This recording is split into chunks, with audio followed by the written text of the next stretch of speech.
bagi penuntut ilmu itu harus ada adab. Ada beberapa adab yang harus kita perhatikan. Jangan sampai kita nuntut ilmu kagak punya adab. Khususan fi nafsihi, pada dirinya sendiri. Khususnya pada dirinya sendiri dan juga kepada gurunya. Wa adabun ma'a ustadi, dan juga adab kepada gurunya, sama gurunya gimana. Wa adabun ma'a ikhwanihi, bahkan kepada saudaranya. Saudaranya, kawannya, dan yang lain-lainnya. Maka adapun adabuhu fi nafsi, maka adapun adab untuk dirinya sendiri itu sangatlah banyak. Fakatsiratun, itu sangatlah banyak. Maka sangatlah banyak, kata musannif di hadal kitab. Sebahagiannya bahkan dikatakan adalah tarkul ujubi, janganlah kamu ujub. Udah bisa dikit kamu ujub, riya, takabur, itu kagak boleh. Nggak boleh ujub. Punya ilmu dikit udah sombong. Ini sangat dilarang. Ini banyak kita temui. Banyak kita temui di zaman sekarang itu. Banyak daripada penuntut ilmu baru sedikit mempunyai ilmu tapi udah sombong. Terkadang kagak mau ngaji lagi, terkadang banyak komen kepada orang lain. Nanti dijelaskan di depan. Dan sebagiannya lagi adalah penuntut ilmu itu harus bersifat tawadhu. Harus bersifat tawadhu, rendah hati, rendah diri. Kagak boleh merasa lebih tinggi daripada orang lain. Kagak boleh merendahkan kepada orang lain. Kagak boleh merendahkan orang lain, menghina orang lain. Jangan merasa diri kita ini lebih di atas.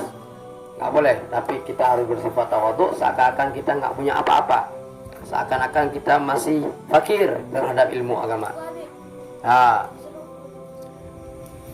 Habis itu wasidqu, dan harus bersifat jujur, benar di dalam melakukan hal-hal yang diperintahkan oleh Allah Subhanahu wa ta'ala, liyakuna, agar bagi si murid tersebut mahbuban, dicintai oleh orang banyak. Jadi kalau kita bersifat jujur, maka banyak orang yang mencintai kita, maufukan, dan dipercaya oleh orang banyak. Kalau kita nggak pernah bohong, kalau kita nggak pernah bohong, nggak pernah nipu orang, maka insya Allah kita akan dipercaya oleh orang banyak. Dan sebahagiannya lagi, wa minha, dan sebahagiannya lagi, ayyakuna, maka bahwa hendaklah bagi si murid tersebut ukuran sopan, harus sopan murid. Itu yang berdiri kayak itu kagak sopan dong. Kagak tahu diri, kagak paham. Ini lagi ngaji tentang taisir akhlak tapi kagak sopan. Gurunya lagi menjelaskan, dipotong, itu nggak ada adab.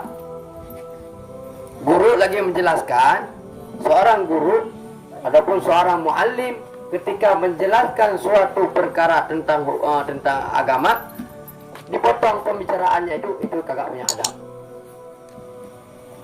Jangankan dipotong pembicaraan daripada lagi ngomong soal agama. Kita ini telah datang, habis itu salam sama guru, itu kagak punya adab juga. Adabnya bukan begitu. Telat, udah duduk. Kapan salamnya? Nanti, waktu selesai ngaji. Bukan waktu. Karena seorang muallim itu, seorang guru, seorang ustadz, ketika menjelaskan sesuatu, itu lagi diberikan suatu ilham oleh Allah Subhanahu wa ta'ala. Jadi ketika dipotong, maka selesai. Amburadul. Maka kamu perhatikan. Jangan ngomong di depan guru. Hendaknya Ya. Nah, maka sifat-sifat yang kayak gitu kamu buang, kamu lawan daripada daripada gangguan-gangguan iblis laknatullahi alaih. Ya.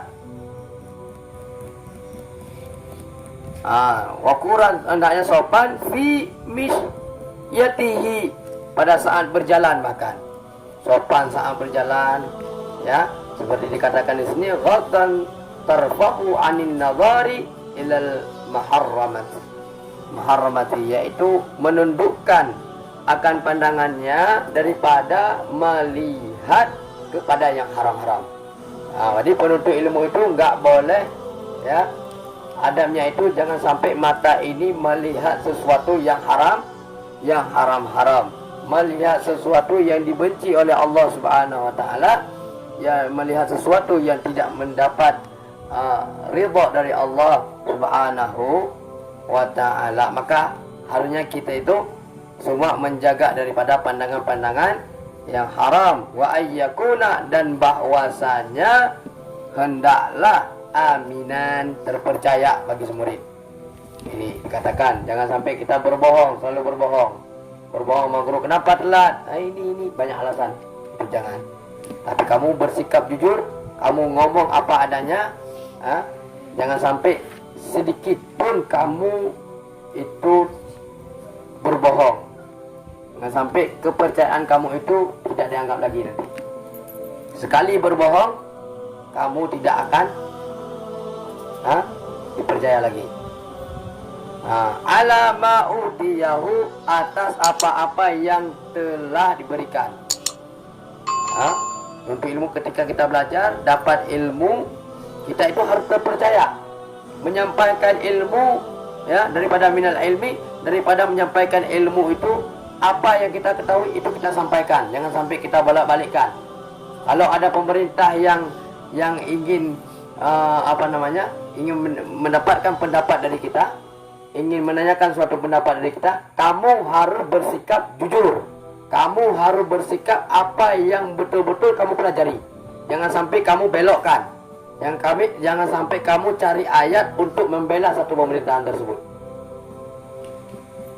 Maka itu akan dikatakan nanti jadi ulama su, yang dimana suatu pendapat memberikan kepada pemerintahan ataupun kerajaan dengan pendapat yang meringankan. Kalau itu itu betul, kamu bilang betul. Kalau itu batil, kamu harus bersikap batil. Fala yujibu, maka hendaklah jangan sembarangan menjawab. Kata Musani, jangan sembarangan kamu menjawab bighairi, dengan selain ma yu'arifu, dengan selain apa-apa yang kamu ketahui. Kalau kamu enggak mengetahui suatu perkara hukum, kamu jangan jawab. Kecuali kamu bisa. Jangan sampai kamu bisa adapun kita bisa, kamu menjawab. Ini jangan sampai. Kamu bisa jawab. Kamu nggak bisa, jangan paksakan untuk menjawab.